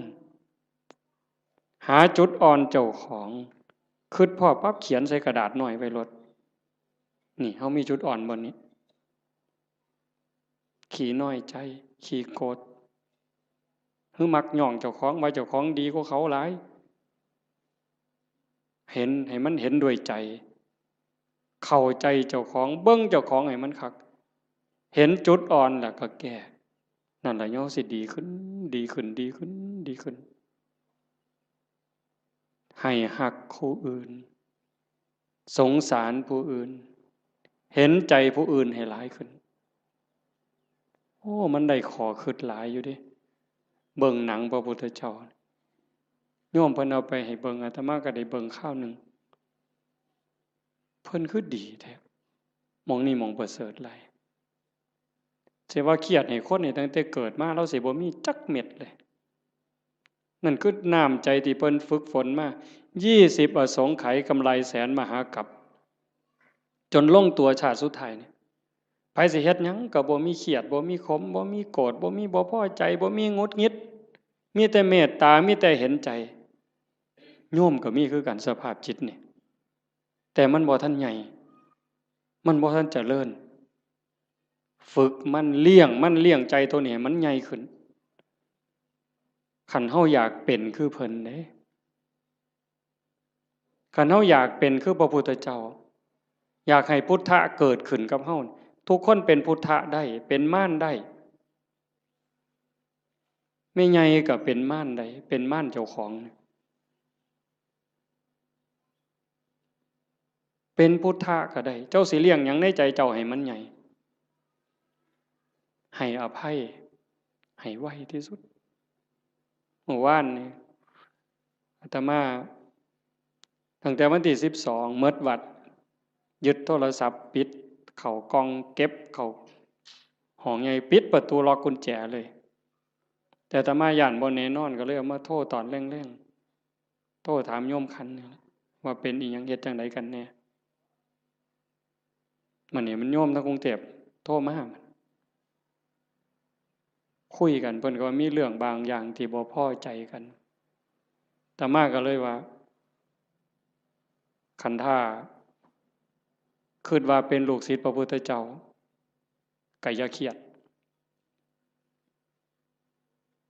คันให้อภัยเป็นลูกศิษย์พระพุทธเจ้าถ้าผูกโกรธเป็นลูกศิษย์พญามารโว้ยบ่เอาแล้วแนวนี้เว้ยว่าโยมลงเป็นลูกศิษย์พระพุทธเจ้าเพิ่นว่าเอ้าเจ้าเป็นลูกศิษย์พระพุทธเจ้าเจ้าก็อย่าไปเครียดติล่ะเศร้าเครียดติล่ะบ่แม่นผู้ใดให้เจ้าเป็นได้เจ้าเป็นเองแน่นั่นว่าโอ้ยถ้าอย่างนั้นโยมไม่โกรธแล้วเพิ่นว่าถ้าโกรธถ้าแค้นถ้าอาฆาตก็เป็นลูกศิษย์พระเทวทัตหลุดแล้วเจ้าเอาวะล่ะเลยพระเทวทัตไปฮอดลูกศิษย์พญามารพุ่นแต่ขันหูจักให้อภัยผู้อื่นสงสารเมตตาผู้อื่นให้โอกาสผู้อื่นเป็นลูกศิษย์พระพุทธเจ้าพุทธังสรณังคัจฉามิเพิ่นว่าเด้ไม่ไงว่าอยู่บ่พุทธังสรณังคัจฉามิเพิ่นว่าเด้ธัมมังสรณังคัจฉามิสังฆังสรณังคัจฉามิ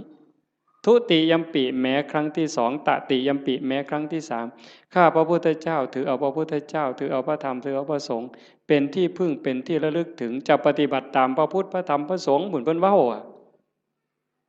แต่บัดเครียดให้หมู่นั่นหนางอลองค่องเว้ยตัวพระพุทธเจ้าพุ่นมานี่เจ้าโอ้ยจะไปไว้ไสบาปบัดนี้ตัวหลวงพ่อเจ้าคณะอำเภอกับบาปอยู่มันก็บ่ปานตัวพระพุทธเจ้าเด้อตัวครั้งที่1ยังบ่พอได้แม้ครั้งที่2เพิ่นยังว่า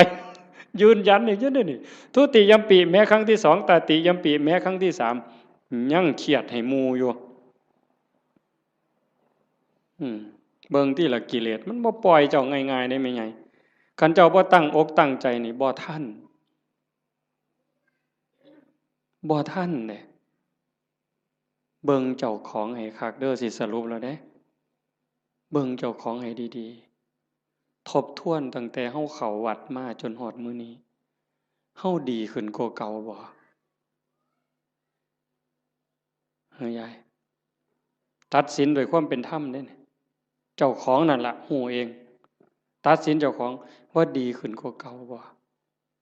ความโลภกูลดลงบ่น้อ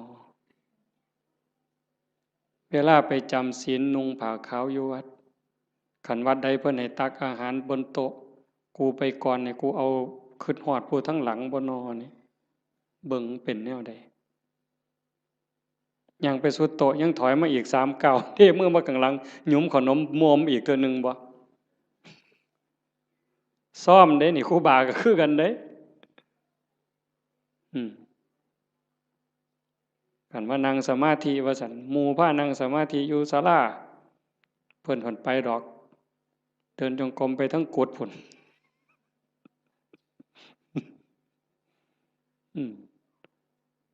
ยามปฏิบัติธรรมงานปริวาสคือกันยามหมู่เดินจงกรมเป็นแถวเพิ่นก็ไปดอกทำท่าไปห้องน้ำฉลาดได้กิเลสผู้ใดสอนมันเจ้าวะมันหูจักเอาโตรอดคอรอแค่แลแก้โตนี่ไว้ปานเกียจักผู้ใดสอนมันปานนั่นได้มันนี่ให้กว่าน้ำยังวะทิ่มกับตาลงน้ำจักมันเข้าตาใดตัวตาใดแล้วหมู่เจ้านี่คือกัน คันลองเฮ็ดหยังผิดหมู่เหลียวเบิ่งนี่เพิ่นแก้ตัวปั๊บโลดดอกนั่งฟังเทศน์ตอดเงาเงึกหมู่เหลียวเบิ่งเพิ่นทำท่าเกาหัวเสยเพิ่นเด้บ่ได้ว่าเจ้าของเงานอนจักเม็ดเด้หั่นมันฉลาดปานนั้นจักผู้ใดบอกมันหยังวะ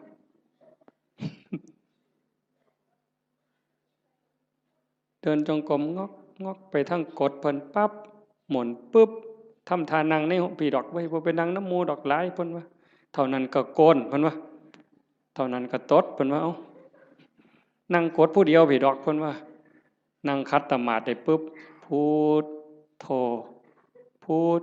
โธสมควรแก่เวลาปักสลาดมึงที่ละมันเจ้าสิรอดมันสั่นบ่มันต้องอยู่น้ำหมู่เอาจริงเอาจังน้ำครูบาอาจารย์ตายเป็นตายเอาเพิ่นบ่ตายกูก็บ่ตายปานนั้นตัวเทื่อมันสิเป็นขู่เป็นคนนี่แม่ใหญ่ตามใจเจ้าของนี่พังหมดหลวงปู่บุญเสริมนี่เรามาอยู่นำหลายปีตามใจตัวชั่วระยำเราบ่ว่าธรรมดาเด้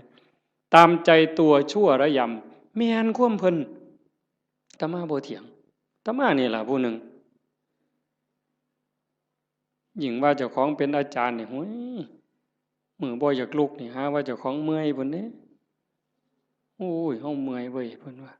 จะคิดเรื่องหยังต่อเรื่องหยังเรื่องบ้านเรื่องคนแน่ผู้นั้นก็มาถามผู้นี้ก็มาถามบ่ได้พักบ่ได้พรเพิ่นว่ามื้อคืนมาดึกเพิ่นว่าเด้อันลูกวัดบ่ลูกนี่นอนตายนอนกินวัดกินว่าพุ่นเพิ่นว่าคือผู้อื่นนี่เอาให้ตายรถเจ้าของนี่โอ้ยขออ้างสารพัดวางต้นปีนี่เขาแฮงว่าสิตายแฮงแต่ได้ทามันกิเลสบัดนี้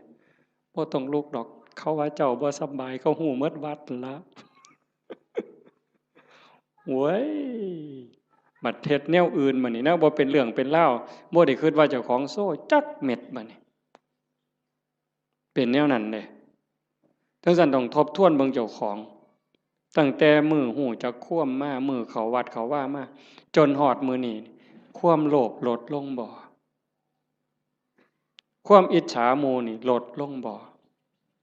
ความเข้าใจในข้ออัดข้อธรรมมันเพิ่มขึ้นบ่ง่ายเด้อโยมเด้ออันนี้กิเลสมันก็ฉลาดเด้เวลาครูบาอาจารย์ถามปัญหาถามนั่นถามนี่มันสิทำท่ายืดไว้ดอกคันเพิ่นถามเป็นจังไดยายขอนั้นเจ้าว่าจังไดเพิ่นสิหลับตาปั๊บโลดเที่ยงทีลี่ อย่ามายุ่งเด้อข้อยกำลังนั่งสมาธิเพิ่นว่าเพิ่นย้านเพิ่นตึกถามย้านจากอายหมู่มึงที่ละมันนี่ก็คือม่านย่าถ้าเฮาปฏิบัติธรรมบ่เห็นม่านย่าเจ้าของนี่จบแม่ใหญ่เจ้าอย่าคุยข่อยบอกเลยว่าเจ้าอย่าคุย สมเจ้าว่าแต่พระครูเด้อเว้ยฮอดสมเด็จเจ้าคุณสมเด็จว่าไปโลดคันเจ้าบ่เห็นม่านยาเจ้าของบ่เห็นเล่ห์เหลี่ยมในใจเจ้าของนี่มันว่ามันตัวผู้อื่นที่แท้มันตัวเจ้าของเล่ห์เหลี่ยมตรงนี้น่ะต้องเห็นตัวนี้เห็นจิตในจิตตรงนี้เจ้าจังสิเข้าใจธรรมะเจ้าจังสิเห็นหน้ากิเลส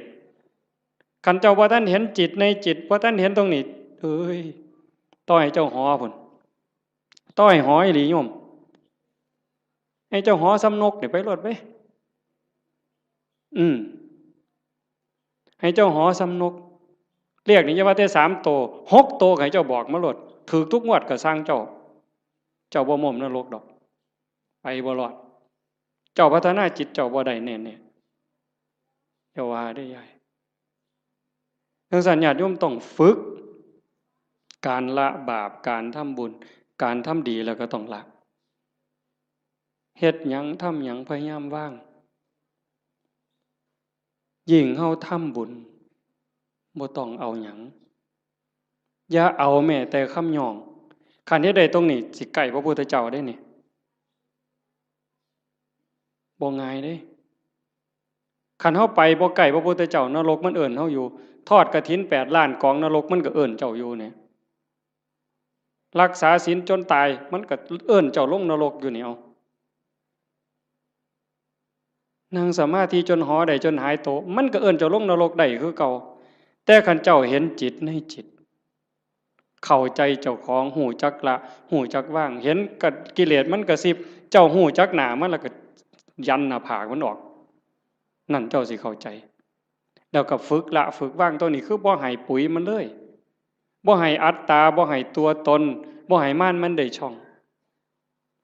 จังสั่นเฮาเฮ็ดหยังทำทานทำหยังบ่ต้องมีสื่อมีเสียงดีที่สุด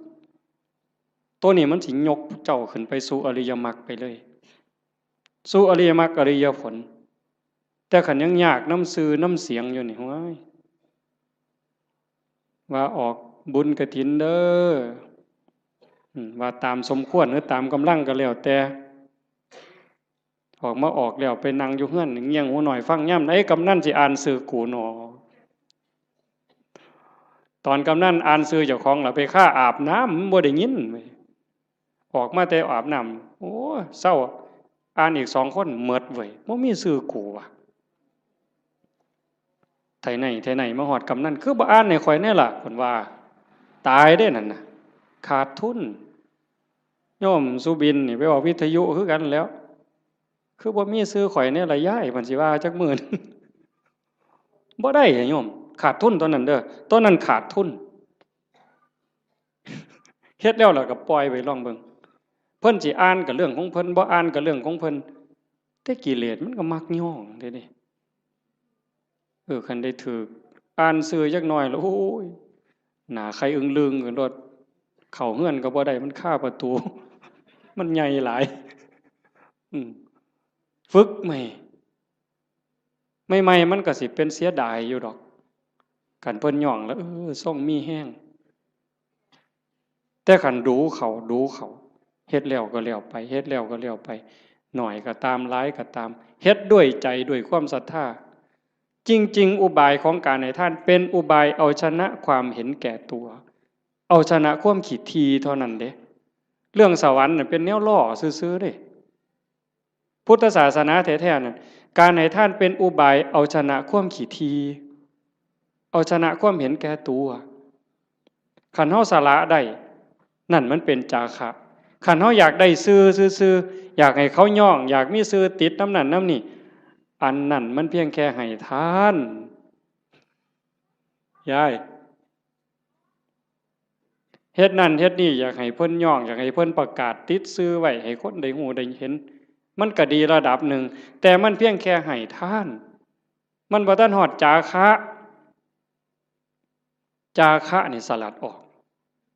บ่เอามาได้เอาออกเอาไปแล้วอย่ามาเฮ็ดหยังบ่เอาแม้กระทั่งคำย่องคำย่อนั่นมันสิได้เป่านิพพานเป็นของให้เปล่าบ่ได้ซื้อเพราะสลึงอันนี้ว่าน้ำก้นหลวงปู่เด้นิพพานเป็นของให้เปล่า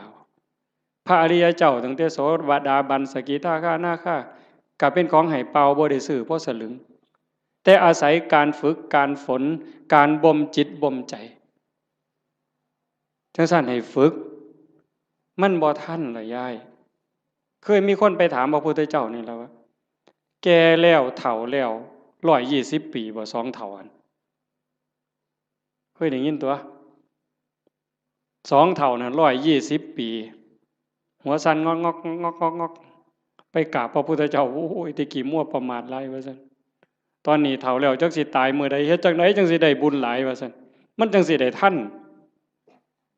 120 ปีเนาะมันสิเลยจักมื้อเจ้าว่าบ่ทันได้เฮ็ดบุญจักหน่อยหรือเฮ็ดจังไดมันจังสิทันมันจังสิได้หลายที่สุดพระพุทธเจ้าว่านั่งอยู่ซื่อๆบ่ต้องไปเฮ็ดหยังดอกคันจะไปทอดกฐินทอดผ้าป่าก็บ่ทันหมู่ดอกเธอจะไปหาผ้ากฐินนั่นตายซ้ำบ่ได้ทอดดอกสิไปหุงข้าวใส่บาตรที่บ่ดีดังไฟบ่ทันแล้วตายแล้วเจ้านั่งเบิ่งลมหายใจหันไปหายใจเข้า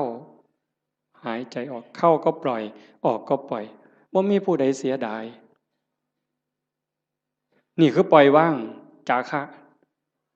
ผู้ใดเสียดายลมหายใจเข้านี่แม่นไงโอ้ยจิมันกูเสียดายได้หายใจเข้ากูบ่ออกหัวมันดอก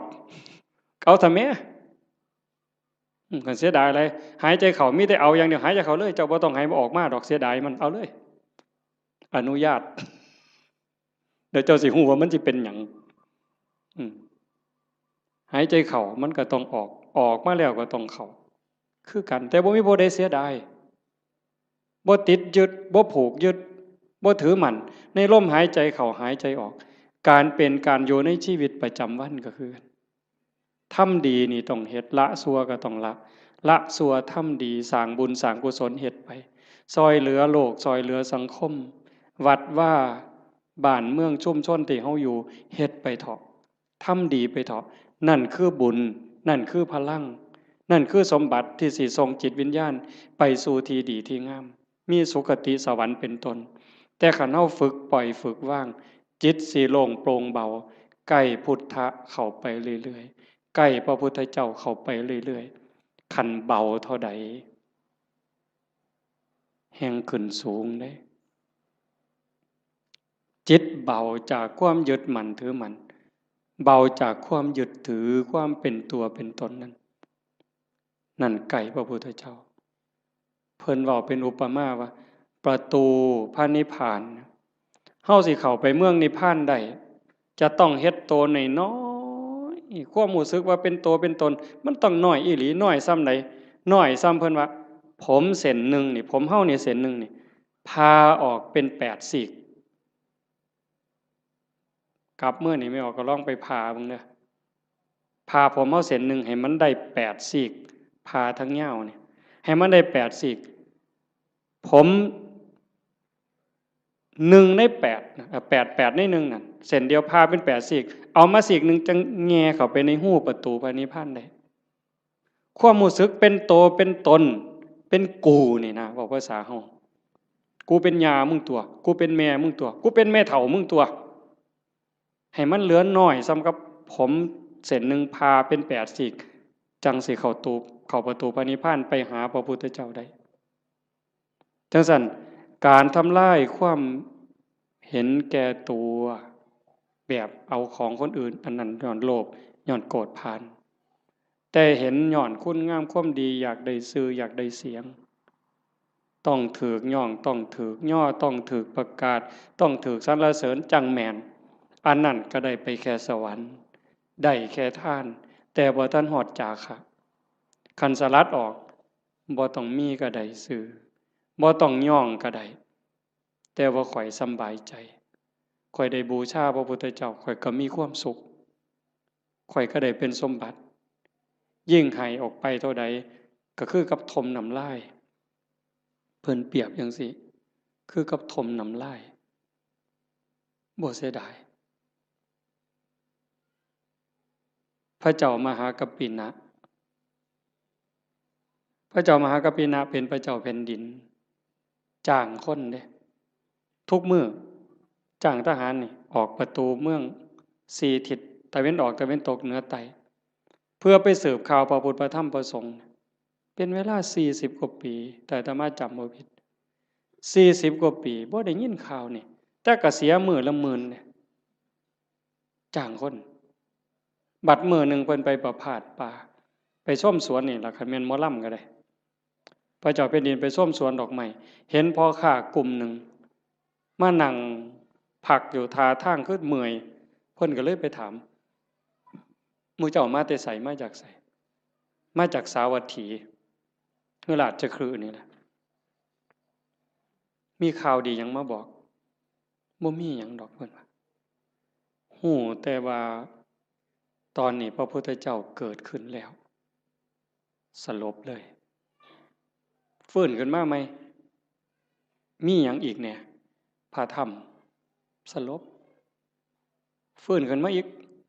นอกจากพระพุทธพระธรรมแล้วมีหยังอีกพระสงฆ์สลบเฮ็ดจังไดบัดนี้ให้เลขานั่นเขียนหนังสือทันทีเฮาสิสละบวชขอให้พระนางอโนชาพระราชินีนี่ครองราชสมบัติจากเฮาต่อไปเลยเฮาจะบวชแล้วบ่กลับอีกแล้วก็มอบรางวัลให้กับพ่อค้ากลุ่มนี้300,000 300,000กหาปณะข้าบอกว่าพระพุทธเจ้าเกิดขึ้น100,000พระธรรม100,000พระสงฆ์100,000ให้เอาไปเลยแล้วครองราชเลยจากนั้นก็ไปเลยออกบวชพวกพ่อค้านี่ก็มันก็ดีที่บัดนี้เนาะบ่ได้เฮ็ดหยังภาษาเอามาเว้าซื่อๆซ้ำนี่เว้ยได้300,000ถือศาลนี่ไปแจ้งกับพระนางอโนชาเขาก็ว่าเป็นบ้าเป็นหยังจังสิได้หลายปานนั้นเว้าให้ฟังเบิ่ง เขาบอกเพิ่นพระเจ้าแผ่นดินไปบวชแล้วเพิ่นได้ยินจังซี่เพิ่นก็เลยสร้างมาแนวนี้พระพุทธเจ้าพระธรรมพระสงฆ์พระนางอโนชามีความรู้สึกว่าเป็นหยังคือให้หน่อยแท้มันเป็นข่าวประเสริฐปานนี้พระนางอโนชาเพิ่มให้พระพุทธ300,000พระธรรม300,000พระสงฆ์300,000เป็นเท่าใด1,200,000ไม่ใหญ่1,200,000เนี่ยมาแจ้งข่าวพระพุทธพระธรรมพระสงฆ์ซื่อๆแล้วก็ถามว่าพระเจ้าแผ่นดินไปไสเพิ่นออกบวชแล้วไปหาพระพุทธเจ้าแล้วเพิ่นบอกให้พระราชินีนี่คล้องลาดนี่อ่านหนังสือให้ฟังพระนางอโนชามีความรู้สึกว่าเรื่องอีหยังราชสมบัติทั้งหมดนี่คือกับน้ำลายที่พระเจ้ามหากัปปินะทมถิ่มลงกลางดินเรื่องหยังเขาจะไปดูดเอาน้ำลายมากินใครแม่นเฮาเนี่ยมันบ่เป็นแนวนั้นเด้ถ้าบุญบ่พอนั่นคือบุญเปิ้นพร้อมบุญพอแล้วเข้าใจในเงื่อนไขของชีวิตเข้าใจเงื่อนไขของวัฏสงสารแล้วความจริงของโลกของธรรมแล้วพระนางอโนมามีความรู้สึกว่าราชสมบัติอำนาจทั้งหมดคือกับน้ำลายที่พระเจ้ากับพระเจ้ามหากัปปินะทมถิ่มแล้วเรื่องหยังเฮาสิไปดูดมากืนกินเฮาก็สิบวชคือกันออกบวชคือกันตอนเพิ่นไปเฝ้าพระพุทธเจ้าเพิ่นบอกอัศจรรย์อัศจรรย์ไปพ่อแม่น้ำพระเจ้าแผ่นดินไปก่อนไปพ่อแม่น้ำบ่มีแพบ่มีเหือเฮ็ดจังได๋อ้างคุณพระพุทธเจ้าด้วยสัจจะที่ไปเฝ้าพระพุทธเจ้าออกบวชด้วยศรัทธานี่ขอให้สายน้ำนี่อย่าสะเป็นคือน้ำให้น้ำเป็นคือหินขี่ม้าเหยียบน้ำไปคือเหยียบหินนี่แก๊บแก๊บแก๊บแก๊บแก๊บแก๊บบ่เปียกบ่หยังเลยสายที่2คือกันสายที่3คือกันสายผ่านแม่น้ำ3สายไปได้มา1,000 คนมา1,000 ตัวคน1,000 คนพระนางอนุมาตามไปพวกผู้ชายไปก่อนได้ฟังธรรมก่อนบรรลุธรรมก่อนพระเจ้ามหากัปปินะพร้อมทั้งบริวารทหารนั่น1,000บรรลุธรรมพวกพระราชินีตามไปสาราราชสมบัติตามไปคือกันไปเจอน้ำกับคนฉลาดพระเจ้าแผ่นดินเพิ่นไปได้แนวใดบ่มีเรือบ่มีแพเพิ่นต้องอาศัยสัจจกิริยาจังซี่ตั้งใจตามไปได้คือกันสายที่2ก็ข้ามได้สายที่3ก็ข้ามได้พอไปฮอดพระพุทธเจ้าถามหาพวกพระเจ้าแผ่นดินนี่เห็นมาบ่พระพุทธเจ้าเพิ่นฮู้ว่าพระราชินีนี่มีศรัทธาบวชจริงแต่เมียทหารที่ตามมาอีก1,000 คนน่ะมันบ่ได้ศรัทธามาบวชเด้นำมาเอาผัวซื่อๆได้ซุ่มนั้นสินำมาเอาผัวหลบไปแต่พระราชินีนี่ตั้งใจบวชจริงพระพุทธเจ้าเพิ่นเลยว่าให้เห็นตอนนี้บ่ได้เพิ่นเลยบอกว่านั่งลงก่อนฟังธรรมก่อนหลังจากฟังธรรมแล้วหมู่เจ้าก็จะเห็นสามีเองดอกให้ใจเย็นๆพระพุทธเจ้าแสดงธรรมจบปั๊บเข้าใจบรรลุธรรมเป็นโสดาบันพวกผู้ชายได้ฟังรอบ2เป็นพระอรหันต์หมดความอยากได้ผัวลบไปมันหมดแล้วบวชเป็นภิกษุณีนำกันต่อพุ่นเด้จังสั่นเฮาสิเฮ็ดหยังทำหยังก็คือกันเด้อโยมเด้อลองทดสอบเบิ่งจากการท่าน5 บาท10 บาท100 บาทแสนบาทล้านบาทท่านแล้วเพิ่นย่องประกาศซื้อเขียนป้ายติดให้เฮาก็ได้มาแล้วหลายเทื่อหลายรอบบัดนี้ลองเบิ่งว่าเฮาลองบริจาคหน่อยก็ซังหลายก็ซังบ่ต้องเขียนชื่อก็ได้คันไว้ใจกันบ่ต้องเขียนก็ได้แล้วเบิ่งความรู้สึกมันสิเป็นอีกแนวหนึ่งมันสิเป็นอีกแบบหนึ่งรสชาติมันต่างกันลองเบิ่งแล้วบ่ลองบ่ฮู้บ่ให้ฟังก็เพราะปานนั้นมันต้องเฮ็ดด้วยตนเองมื้อนี้เว้ามาโดนพอสมควรบ่ได้เว้า 7-8 มื้อมันเลยสิเว้าหลายจักหน่อยแต่ว่าเสียงมันบ่คืนก็เห็นว่าพอสมควรอาจจะได้เรื่องบ้างบ่ได้เรื่องบ้างจริงใจอาตมาตั้งใจว่าสิเว้าเรื่องนึงเรื่องศาสนามีคนฝากมาอยู่แต่ว่ามันลงไปบ่ได้ก็สร้างมันเถาะ ก็ขอฝากเพียงแค่ว่าให้ญาติโยมนี่รับผิดชอบเจ้าของบ่มีผู้ใดซอยผู้ใดได้บัดฮอดบัดสุดท้ายได้โยมบัดเฮานอนอยู่เทิงเตียงนอนติดสาดติดเสือจังสิเข้าใจตนแลเป็นที่พึ่งของตนอัตตาหิอัตโนนาโถจังสิเข้าใจตัวนั้นคันบ่จังสันบ่ท่านเข้าใจโยมแต่ว่าเฮายังโชคดีจักหน่อยว่าเฮาได้เข้าวัดได้ฟังธรรมได้ปฏิบัติธรรมฝึกตายดูๆบ่แม่นเว้าเล่นเด้ยามมื้อแลงไหว้พระนั่งสมาธิแล้วบัดนอนลงลองบอกว่านอนลงเทื่อนี้สิบ่ได้ลุกอีกแล้วเด้อตายแล้วล่ะบัดนี้บอกเจ้าของจังซี่แล้วก็ทำใจหามันแม่นอีหลีเลยนี่จังได๋สิเฮ็ดแนวใดเครียดให้ไผสั่งให้ไผอาฆาตไผติดหนี้ผู้ใดว่างละออกขันใจเฮายังวุ่นวายมันไปอบายเด้สอนเจ้าของจังซี่เฮ็ดจังไดใจสิสงบขันใจสงบก็ไปสู่สุคติจังสันนอนลงกับเบิ่งอาจจะเบิ่งล่างเจ้าของนอนไล่ตั้งแต่ฝ่าเท้าฮอดปลายผมตั้งแต่ฝ่าเท้าฮอดปลายผมปลายผมฮอดฝ่าเท้าบาปก็เฮ็ดบุญก็เฮ็ดดีก็เฮ็ดหลายบุญก็เฮ็ดหลายชั่วก็มีสุดท้ายก็ซ้ำนี้ตายแล้วเอาหยังบ่มีแนวเอาร่างกายก็เอาบ่ได้มีอย่างเดียวที่สิปลอดภัยที่สุดคือเฮ็ดใจให้สงบหลังจากเบิ่งร่างกายจากฝ่าเท้าฮอดปลายผมมืออยู่จังใดแขนอยู่จังใดขาอยู่จังใดหันมาเบิ่งลมหายใจหายใจเข้ายาวละเอียดออกยาวละเอียดลมเข้าลมออกลมเข้าลมออกผู้ใดใส่พุทโธกับพุทโธไปให้มันหลับไปครับจังสันซุมื้อนี่คือการเตรียมตัวตายที่ดีที่สุดบ่มีผู้ใดซอยได้ที่ว่าเฮ็ดกฐินล้านกองหาบัดเฮาเจ็บเฮาปวดแม่ใหญ่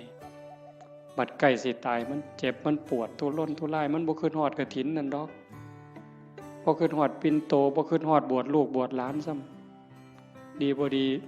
นิมิตขาเป็ดขาไก่ขากบขาเขียดมันมาหลอนเอาใจขาดปัดตอนกำลังทุบหัวกบใจขาดปัดไปเลยตกนรกท้วนเลยกฐินแสนกองท่าให้พ้นจากกบตัวนั้นก่อนแต่ขันเบิ่งจิตเบิ่งใจให้ดีเบิ่งลมให้ดีเฮ็ดจิตให้สงบให้มันเป็นนั่นล่ะบาปก็บ่เอาบุญก็บ่เกี่ยวละอย่างเดียวว่างอย่างเดียวบุญเนี่ยมันตามอยู่แล้วว่างอย่างเดียวจิตเป็นอิสระดีบ่ดีจากปุถุชนคนกิเลสหนายกไปสู่ความเป็นพระอริยเจ้าได้บ่พ้นสมัยเด้พระพุทธเจ้าเพิ่นบอกยืนยันว่าแม้ปัจจุบันพระอรหันต์ก็ยังเป็นได้ตราบใดที่พุทธบริษัทยังเป็นอยู่โดยชอบโลกนี้จะไม่ว่างจากพระอรหันต์โยมก็เป็นได้หมดทุกคนขออนุโมทนาสาธุกับญาติโยมทุกคนทุกท่านก็ขอรัตนาอ้างอิงอำนาจแห่งคุณพระศรีรัตนตรัยคุณของพระพุทธเจ้าพระธรรมพระสงฆ์และอำนาจแห่งบุญกุศลคุณงามความดีที่มีทั้งหมดทั้งมวลในสากลและจักรวาลจงหลอมรวมเป็นตบะเป็นเดชะเป็นพลวปัจจัยเอื้ออำนวยหนุนส่งให้ท่านทั้งหลายจงเป็นผู้แกล้วกล้าอาจหาญร่าเริงในการสร้างบุญสร้างกุศลสร้างคุณงามความดีให้ยิ่งขึ้นไป